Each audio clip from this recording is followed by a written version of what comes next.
Public ಟೈಮ್ಸ್ಗೆ ಸ್ವಾಗತ. ಈಶ್ವರಪ್ಪ ಹಿಂಗ ಒದರಿ ಈಗ ಕುಂತಾನ. ಅದಕ್ಕ ಮಾನ್ಯ ಒಬ್ಬ ಮುದಿ ಕೇಳ್ತಿದ್ಲ ಹಳ್ಳಿಯಾಗ ನನಗ ಒಂದು ಎಮ್ಮಿ ಕರ ಅವ್ರ ಮನೆಯಾಗ ಹಿಂಗ ಒದರ್ತಿತ್ತು.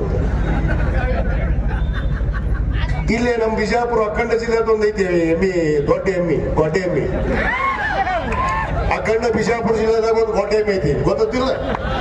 ಅವನ ಸೂಟು ಬೂಟು ಹಾಕೊಂಡು ಒಂದು ಕೇಸರಿ ಸಾಲ ಹಾಕೊಂಡು ಹೇಳ್ತಾನ. ಎಲ್ಲಾ ಜಾತಿಗೂ ಬೈತಾನ, ಯಾರನ್ನೂ ಬಿಟ್ಟಿಲ್ಲ. ಹಾಲ್ ಮತ ಸಮಾಜದವ್ರಿಗೆ ಓಟ್ ಹಾಕ್ಬೇಡ ಅಂತಾನ, ಪಂಚಮ ಶಾಲರಿಗೆ ಓಟ್ ಹಾಕ್ಬೇಡ ಅಂತಾನ, ಅಲ್ಪಸಂಖ್ಯಾತರಿಗೆ ಓಟ್ ಹಾಕ್ಬೇಡ ಅಂತಾನ.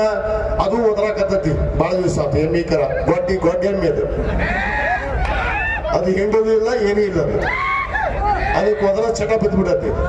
ಅದಕ್ಕೆ ಮೊನ್ನೆ ಹೇಳಿ ಸೂಕ್ಷ್ಮವಾಗಿ, ನೀನೇನು ಪಂಚಮ ಶಾಲೆಗೆ ಒಬ್ಬರ ಹುಟ್ಟಿಲ್ಲ, ನಿನ್ನಿಂತ್ರ ಏನು ಪಂಚಮ ಶಾಲೆ ಸಮಾಜ ನಿಂತಿಲ್ಲ, ನಿಂತೇನೂ ಇಲ್ಲ. ನೀನು ಬಾಯಿ ಬಂದ್ ಮಾಡಿದಿ ಬಹಳ ಚಲೋ.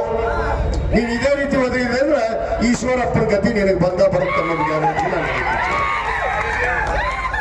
ಏನು ಒದರ್ತಾನವ ಹಂಗ ಒದರುದಂದ್ರೆ ಎತ್ತಂತ ಒದರುದು. ಅವ್ರಿಗೆ ಓಟ್ ಹಾಕ್ಬಿಡೋದಂತ, ಇವ್ರಿಗೆ ಓಟ್ ಹಾಕ್ಬಿಡೋದಂತ. ಇವ್ರ ಅಪ್ಪನ ಮಾಡಿದಾರೆ ದೇಶ, ಇವ್ರ ಅಪ್ಪನ ಮಾಡಿದಾರೆ ಜಾತಿ. ನಿನ್ನ ಧರ್ಮದ್ದು ನಿನ್ನ ಬಗ್ಗೆ ಮಾತಾಡ್ಕೊಡು. ಎಲ್ಲಿ ಹೋದಲ್ಲಿ ಅಲ್ಪಸಂಖ್ಯಾತರನ್ನು ಬೇಯೋದು. ಇವನ ಗಣಮಗ ಹಿಂದ JDS ಆಗಿದ್ದಾಗ ಟಿಪ್ಪು ಸುಲ್ತಾನ್ ಟೋಪಿ ಇಟ್ಕೊಳ್ಳ, ಟಿಪ್ಪು ಸುಲ್ತಾನ್ ಖಡ್ಗಾನ ಹಿಡ್ಕೊಂಡು ಇವ ಯತ್ನಾಳ ಎಲ್ಲ ಮಾಡ್ಯಾನ. ಈಗ ಬೇಡ ಅನ್ಕೊಳ್ಳಿ ಎತ್ತಾಗಾರ ಮಾತಾಡೋದು. ಎಲ್ಲಾರು ಇವ್ರೊಬ್ಬರ ಹುಟ್ಬಿಟ್ಟಾರ ಪಂಚಮ ಶಾಲೆಗೆ, ಮತ್ತೆ ಯಾರು ಹುಟ್ಟೇ ಇಲ್ಲ ನಾವು ಬೇರೆದವ್ರು. ಏನು ಈ ಜಿಲ್ಲಾದಾಗ ಈ 2 ಜಿಲ್ಲಾ ಗೊತ್ತಿಲ್ಲ ನಮಗೆ ಇವ ಎಲ್ಲಿದ್ದ ಅನ್ನೋದು. ಅದಕ್ಕೆ ಬಾಯಿ ಬಂದ್ ಮಾಡಿದ್ರೆ ಚಲೋ. ಯಾಕಂದ್ರೆ ಹೇಳ್ತಿದ್ರು ಮನೆ ಮುದುಕಿ, ನೋಡು ಅಯ್ಯಪ್ಪ ಭಾಳ ಒದರ್ತಿತ್ತು ಎಮ್ಮಿಕರ, ಹಿಂಗ ಒದರಿ ಮುಂಚೆ ಸತ್ತು ಬಿಡ್ತಂತೆ. ಇವ್ರದ್ದು ಹಂಗ ಆಗತ್ತೆ ಗತಿ. ಒದರಿ ಬಾಯಿ ಒದರಿ ಸಹಾಯ ಪರಿಸ್ಥಿತಿನೇ ಐತು. ಅಟ್ಟ ಈಗ ಒದರದ ಅವನ ಗತಿ ಏನೇ ಇಲ್ಲ. ಯಾಕಂದ್ರೆ ಅವ್ರ ಪಕ್ಷದ ನಾಯಕರ ಬಗ್ಗೆ ಒದರ್ತಾನ, ಬೇರೆ ಪಕ್ಷದವ್ರ ಬಗ್ಗೆ ಒದರ್ತಾನ, ಎಲ್ಲ ಜಾತಿಯವ್ರ ಬಗ್ಗೆನೂ ಒದರ್ತಾನ. ಒದರದ ಹುಚ್ಚನ ಇದೆ. ಅದಕ್ಕೆ ಅದು ಒದರಿ ಖಾಲಿ ಆಗದ.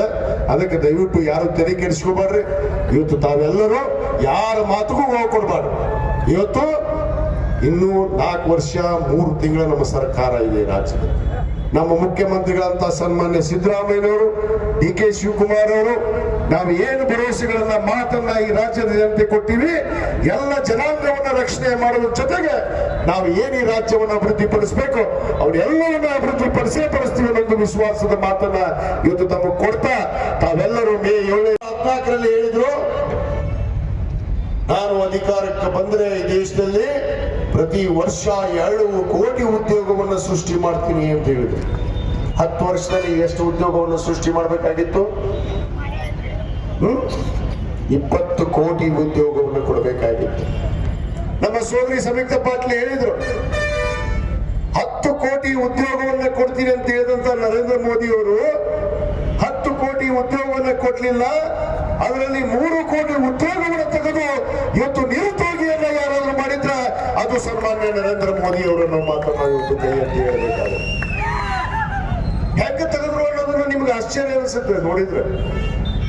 ಎಲ್ಲ ಖಾಸಗೀಕರಣ ಮಾಡಿದ್ರು. ರೈಲು ಖಾಸಗೀಕರಣ, ವಿಮಾನ ಖಾಸಗೀಕರಣ, ಬ್ಯಾಂಕು ಖಾಸಗೀಕರಣ, ಪೆಟ್ರೋಲ್ ಬಂಕು ಖಾಸಗೀಕರಣ.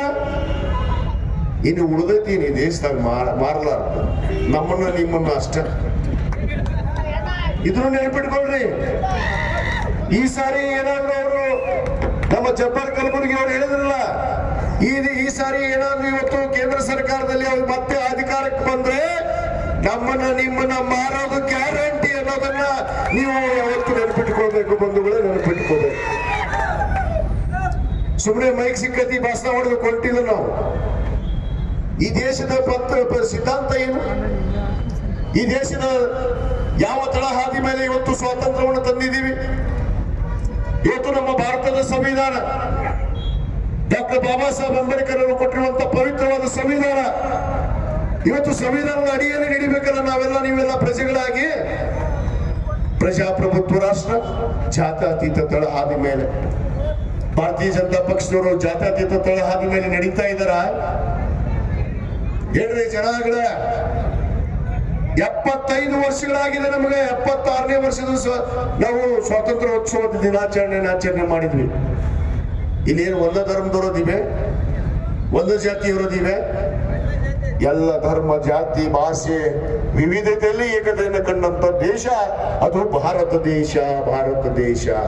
ಆದ್ರೆ ಭಾರತ ದೇಶಕ್ಕೆ ಇವ್ರು ಮಾಡ್ತಿರುವಂತ ಘೋರ ಅನ್ಯಾಯ ಯಾವುದು?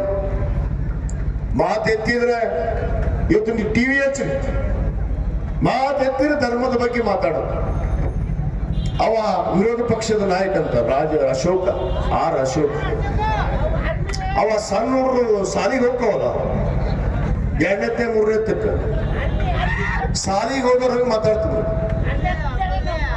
ಕಾಂಗ್ರೆಸ್ನವರು ಬರೀ ಅಲ್ಪಸಂಖ್ಯಾತರಿಗೆ ರಕ್ಷಣೆ ಕೊಡ್ತಾರ, ಅವ್ರಿಗೆ ಗುಂಡಾಗರಿ ಮಾಡಕ್ ಬಿಟ್ರಂತ, ಹಿಂದೂಗಳು ಹೊಡ್ಯಾಕ್ ಬಿಟ್ರು. ಏನ್ ಮಾತಾಡ್ತೀಯಪ್ಪ ಅಶೋಕ? ಒಬ್ಬ ವಿರೋಧ ಪಕ್ಷದ ನಾಯಕ ನೀನು ವಿಧಾನಸಭಾದ, ನಿನ್ನ ತಮ್ಮ ಮಾತಿನ ಮೇಲೆ ಒಂದ್ ಸ್ವಲ್ಪ ಹಿಡುತ್ತಿರಲಿ.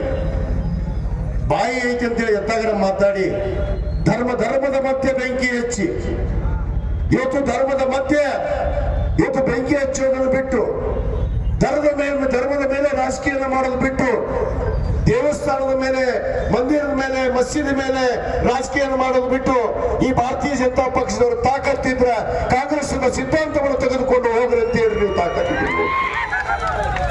ಐತೆ ಅಷ್ಟು ತಾಕತ್ತು ಐತಾ ಇವ್ರಿಗೆ? ಜಾತ್ಯತೀತ ಅಂತಾರ ಅಂದ್ರೆ ನೀವು ಒಬ್ಬರ ಮನೆ ಗಂಟು ಹೋಗುತ್ತಾ? ಹುಟ್ಟಿದ್ದು ಯಾವ ದೇಶ ಆಗ್ರಿ ಇವರು? ಏನ್ ನರೇಂದ್ರ ಮೋದಿ ಪಾಕಿಸ್ತಾನದಾಗ ಹುಟ್ಟಿದ್ನ, ಏನ್ ಬಾಂಗ್ಲಾದೇಶದಾಗ ಹುಟ್ಟಿದ್ನ? ಹುಟ್ಟಿದ್ದು ಭಾರತ ದೇಶದಾಗ, ನಾವು ಇಲ್ಲೇ ಹುಟ್ಟಿವಿ. ಇಲ್ಲಿ ಅಲ್ಪಸಂಖ್ಯಾತರು ಇಲ್ಲೇ ಹುಟ್ಟಿದಾರ, ಮುಸ್ಲಿಂ ಬಂಧುಗಳು. ಅವ್ರೇನು ಅಲ್ಲಿ ಹುಟ್ಟಿ ಇಲ್ಲಿ ಬಂದಿಲ್ಲ, ಇಲ್ಲೇ ಹುಟ್ಟ್ಯಾರ. ಈ ದೇಶದ ಸ್ವಾತಂತ್ರ್ಯಕ್ಕೋಸ್ಕರ ಹೋರಾಟ ಮಾಡ್ಯಾರ. ಮಾತೆತ್ತಿರಿಗೆ ಅಲ್ಪಸಂಖ್ಯಾತರಿಗೆ ಅನ್ಸೋದು, ಧರ್ಮದ ಮೇಲೆ ಬೆಂಕಿ ಹಚ್ಚೋದು. ಕಾಂಗ್ರೆಸ್ನವರು ಹಿಂಗ, ಕಾಂಗ್ರೆಸ್ನವ್ರು ಹಂಗ, ಕಾಂಗ್ರೆಸ್ನವ್ರು ಸಪೋರ್ಟ್ ಮಾಡಿದ್ರು ಅಂತ. ದಿನನಿತ್ಯ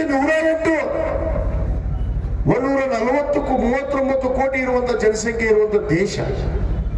ನೂರಾರು ವಿಚಾರಗಳು, ನೂರಾರು ಘಟನೆಗಳು ಇವತ್ತು ಸಹಜವಾಗಿ ನಡೆಯುವಂಥದ್ದು. ಆ ನಡೆದಿದ್ದಕ್ಕೆಲ್ಲವೂ ರಾಜಕೀಯ ತರೋದು. ಟಿವಿ ನೋಡಿರಲ್ಲ, ಅದು ಕಾಂಗ್ರೆಸ್ ಹಿಂದೆ ಬೆಂಬಲನ ಅಂತ. ಮತ್ತೆ ಇವ್ರು ಏನ್ ಮಾಡ್ತಾರ? ಇವ್ರೇನ್ ಮಾಡಕತ್ತಾರ? ಇದನ್ನೇ ಕಾಯಕತ್ತಾರ, ಜಗಳ ಹಚ್ಚೋದು. ಇವತ್ತು ನಿಮ್ಗೆ ಗೊತ್ತೈತಿ, ಇವ್ರ ಸರ್ಕಾರ ಇತ್ತು, ರಾಜ್ಯ ಸರ್ಕಾರ ಏನ್ ಮಾಡಿದ್ರು?